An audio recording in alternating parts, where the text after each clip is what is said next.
Der Nachtzug, meditative Abendroutine und ein Märchen von Alexandra Mattes. Nimm dir einen Moment, um dich ein bisschen in deinem Bett zurechtzurückeln. Atme dazu tief ein und aus. Gib dir die Bewegungen, die dir gerade gut tun. Vielleicht willst du dich recken und strecken, gähnen oder seufzen.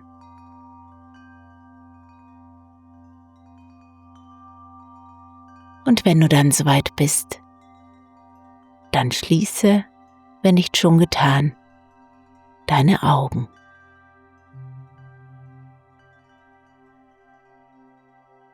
Spüre, wie du mehr und mehr ankommst.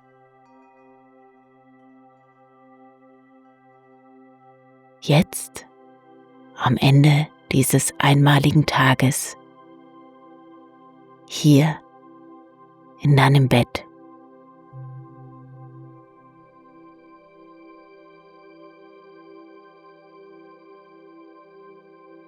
Beobachte für ein paar Momente noch deinen Atem, wie er ganz natürlich und ruhig ein- und ausfließt.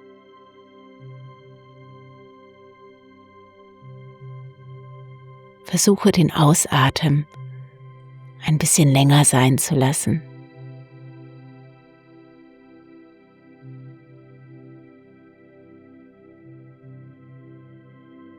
Stelle dir vor, wie du mit jedem Atemzug innerlich ein bisschen aufräumst.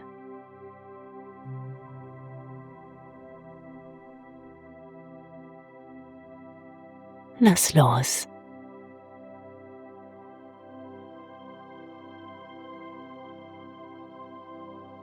Es gibt jetzt nichts mehr zu tun, als einfach nur zu entspannen. Entspanne dein Gesicht, deinen Kiefer, deinen Nacken. Lasse die Schultern ganz schwer werden. Deine Arme und Hände ganz entspannt.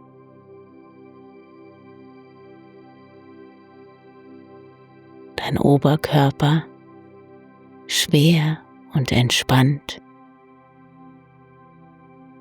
Und auch die Beine bis hinunter zu den Füßen.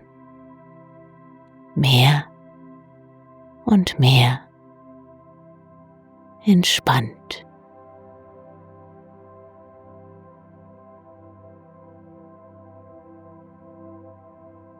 Und während du mit jedem Atemzug immer entspannter, vielleicht sogar schon immer müder wirst, lade ich dich ein, gleich wenn ich es sage, dir deine Bilder des Tages nochmal vor deinem inneren Auge anzusehen. Schau mal, welche Bilder von heute kurz auftauchen, ganz ohne Bewertung. Einzelne Sequenzen, vielleicht auch ein kleiner Film. Ab jetzt 1 Minute für deine Bilder des Tages.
Wenn du so an heute denkst, dann überlege doch mal, wofür du heute besonders dankbar bist. 3 kleine Dinge reichen völlig aus. Halte sie kurz fest und spüre sie warm und hell in dir. Wofür bist du heute dankbar?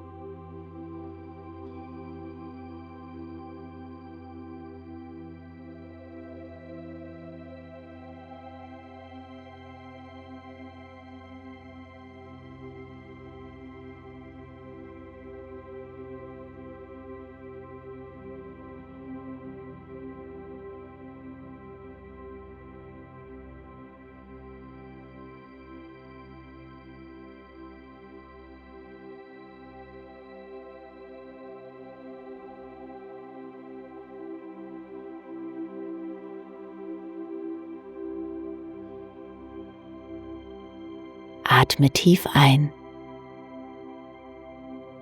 und aus. Der Tag ist vorbei und du hast deine Sache gut gemacht.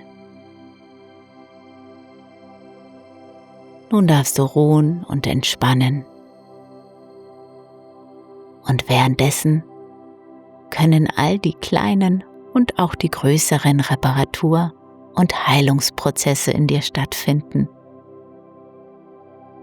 Die Dinge, die heute vielleicht ein wenig aus dem Takt gekommen sind, können nun wieder in die für dich richtige Ordnung, in deinen Rhythmus gebracht werden.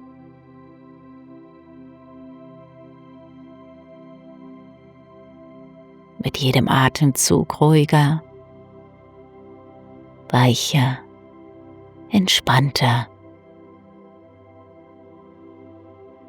Du bist sicher und geborgen, wertvoll und einzigartig.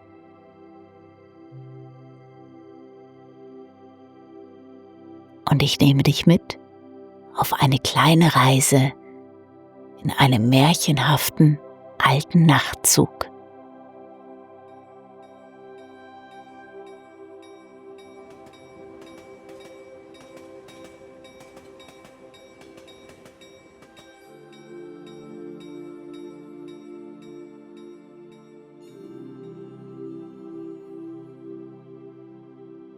Es war einmal eine Frau namens Mira.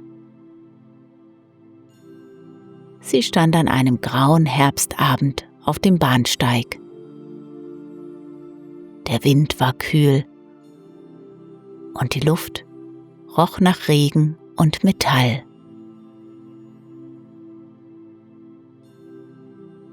Mira hatte den Mantelkragen hochgeschlagen, ihren Koffer in der Hand und für einen Moment gezögert. Dann war sie in den Zug eingestiegen. Einfach so.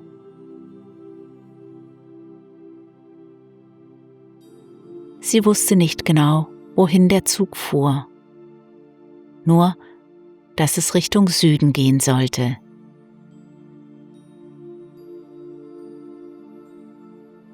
Eine gemütliche Wärme und Ruhe empfing sie, als sie die Schiebetür des Abteils öffnete.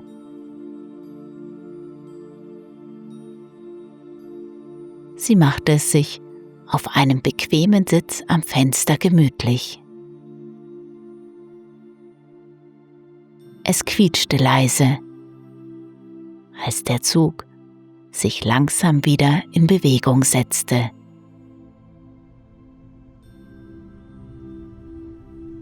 Kurz darauf das regelmäßige Klackern der Räder, ein sanftes Rauschen.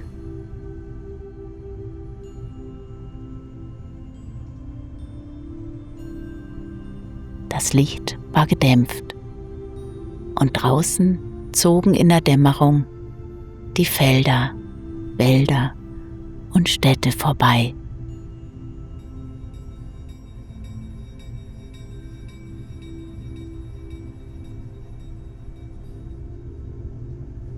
Die Tür öffnete sich und der Schaffner kam herein. Er war ein älterer Mann mit rosigen Wangen, einem ordentlichen Schnurrbart und einer Art, die sofort Vertrauen auslöste. Sein Schaffnerabzeichen hing ein wenig schief an seinem Revers. Er nahm Miras Ticket entgegen, betrachtete es kurz und blinzelte dann freundlich. »Sie haben ja einen richtig abenteuerlichen Fahrschein«, sagte er. »Hier steht gar nicht drauf, wo Sie hinwollen.« Mira zuckte mit den Schultern. »Ich wusste es beim Einsteigen noch nicht.« Der Schaffner lächelte, ein wissendes, gutmütiges Lächeln. »Dann lassen wir es offen.« Und während er das Abteil verließ, murmelte er vor sich hin: »Offene Ziele sind oft die besten.«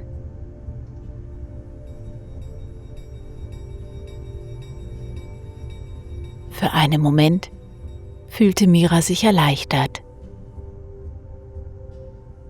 Und sie schloss die Augen.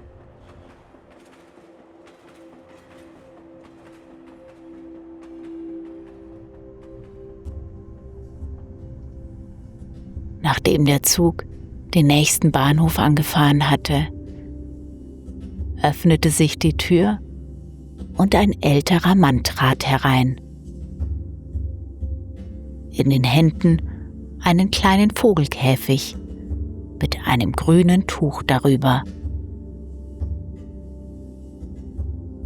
Er nickte Mira höflich zu und setzte sich ihr mit etwas umständlichen Bewegungen gegenüber. Eine Weile saßen sie schweigend da. »Ist der Vogel krank?« fragte sie schließlich. »Nein«, sagte der Mann leise. »Im Gegenteil, er ist wieder gesund. Ich fahre in den Ort, in dem ich aufgewachsen bin. Dort will ich ihn freilassen.«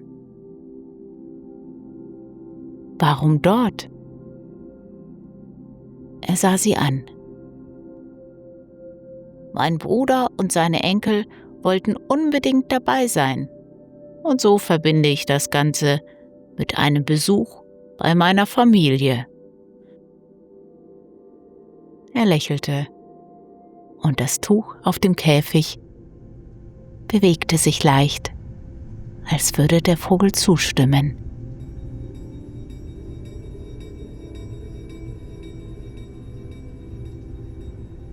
Am nächsten Bahnhof stieg der Mann aus, nachdem er sich freundlich verabschiedet hatte.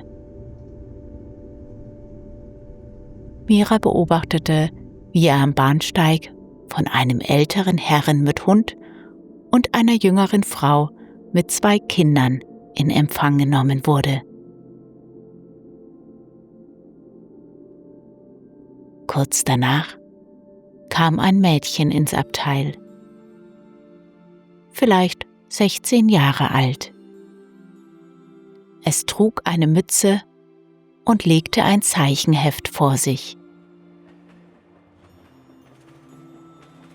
Während der Zug durch den Regen fuhr, malte das Mädchen still und in Gedanken versunken vor sich hin. »Was zeichnest du?« fragte Mira. »Mein Haus«, sagte das Mädchen. »Lebst du dort?« »Noch nicht, aber irgendwann«,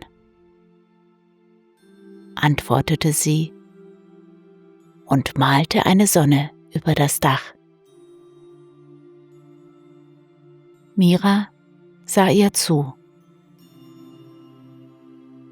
dann wird es dort bestimmt schön sein. Das Mädchen nickte. Ja, sehr schön sogar. Als der Zug am nächsten Bahnhof anhielt, stieg das Mädchen aus. Draußen war es inzwischen Nacht geworden. Die Landschaft lag schwarz und still. Nur ab und zu blinkten die Lichter ferner Häuser. Mira schaute hinaus und sah ihr eigenes Spiegelbild, das sich mit der Dunkelheit vermischte. Wie lange war sie nun schon unterwegs? Stunden? Tage? Die Zeit schien keine Bedeutung mehr zu haben.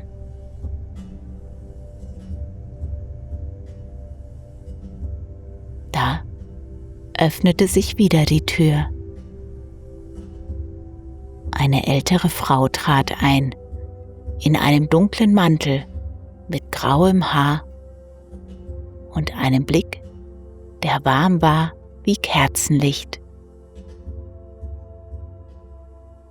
Sie setzte sich gegenüber und schwieg. Eine Weile fuhren sie so, ohne ein Wort.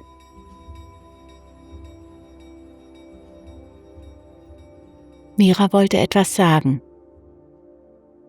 aber die Frau blickte sie auf eine Art an, freundlich wissend, als hätte sie alles schon gehört, was man sagen könnte.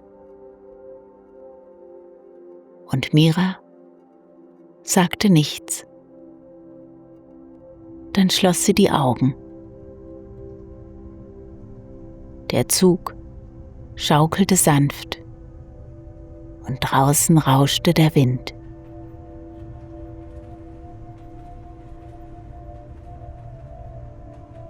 Mira träumte von einem wunderschönen Haus mit großem Garten, in dem die Sonne schien und viele Menschen zusammenkamen. Alte, junge, Kinder. Und da war der Vogelkäfig des alten Mannes.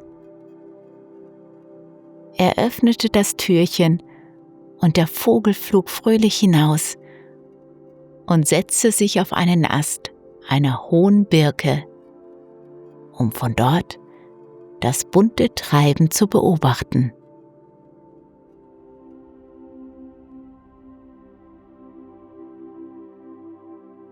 Als Mira erwachte, war es Morgen.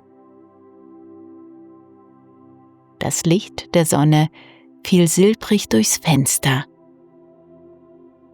und der Zug rollte langsam durch Landschaften, die noch in den Morgennebel getaucht waren.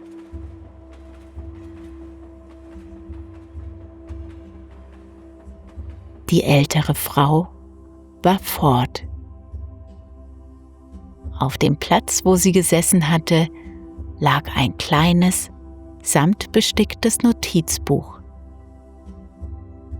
Der Stoff war weich, die Ecken etwas abgewetzt. In der Mitte ein goldener Faden.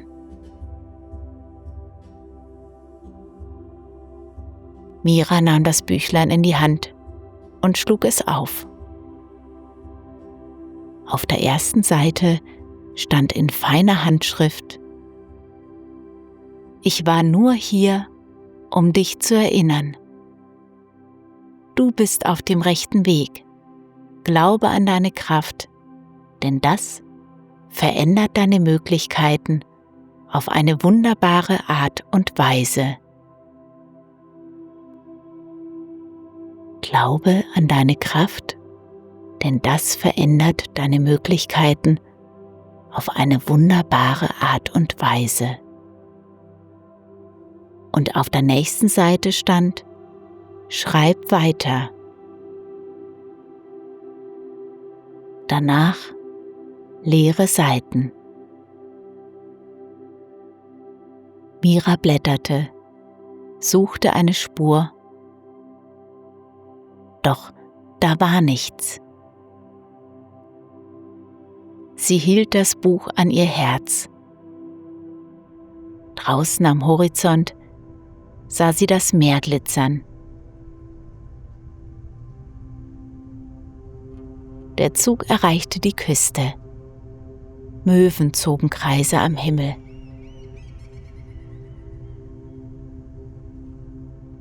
Mira fühlte, wie sich ein kleines Glücksgefühl in ihr breit machte. Als der Zug das nächste Mal hielt, stieg sie aus. Die Luft war mild und roch nach Meer. Sie blieb auf dem Bahnsteig stehen und sah dem Zug nach, der langsam kleiner wurde, bis er am Horizont verschwand. Dann setzte sie sich auf eine Bank, öffnete das Notizbuch noch einmal, nahm einen Stift aus der Tasche und schrieb auf die zweite Seite: Dies ist der erste Tag meines neuen Lebens. Dann stand sie auf, ging zu dem kleinen Kiosk, bestellte sich einen Kaffee und ein Croissant und setzte sich an einen der kleinen backligen Tische vor dem Kiosk. Sie nahm einen Bissen von dem warmen Croissant, nippte an ihrem Kaffee und ließ den Blick über den kleinen Platz vor dem Bahnhof schweifen.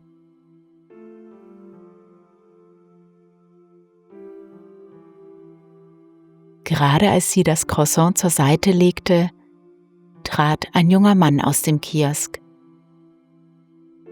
Er hielt eine Zeitung in der Hand. Als er an Mira vorbeiging, trafen sich ihre Blicke für einen kleinen Moment. Ein stilles, freundliches Lächeln glitt über sein Gesicht. Mira erwiderte das Lächeln. Für einen Moment fühlte sie sich gesehen und ihr Herz schien ein bisschen schneller zu schlagen. Der Mann ging ein paar Schritte weiter, blieb dann stehen, drehte sich noch einmal um und nickte ihr freundlich zu. Dann setzte er seinen Weg fort, die Zeitung unterm Arm, und verschwand bald in den Gassen des kleinen Ortes.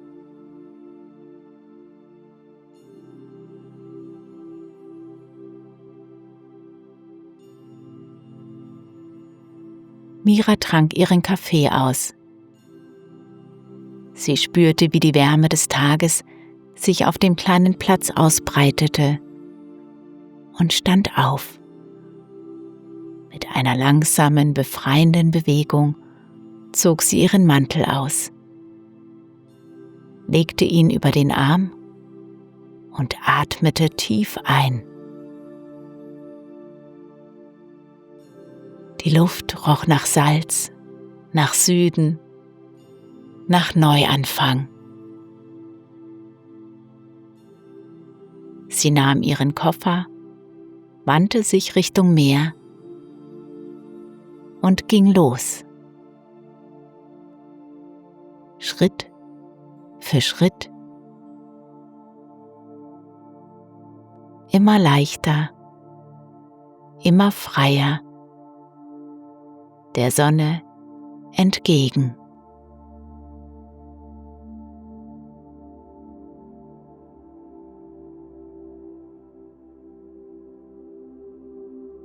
Und dir wünsche ich eine gute Nacht, einen tiefen und erholsamen Schlaf und schöne Träume.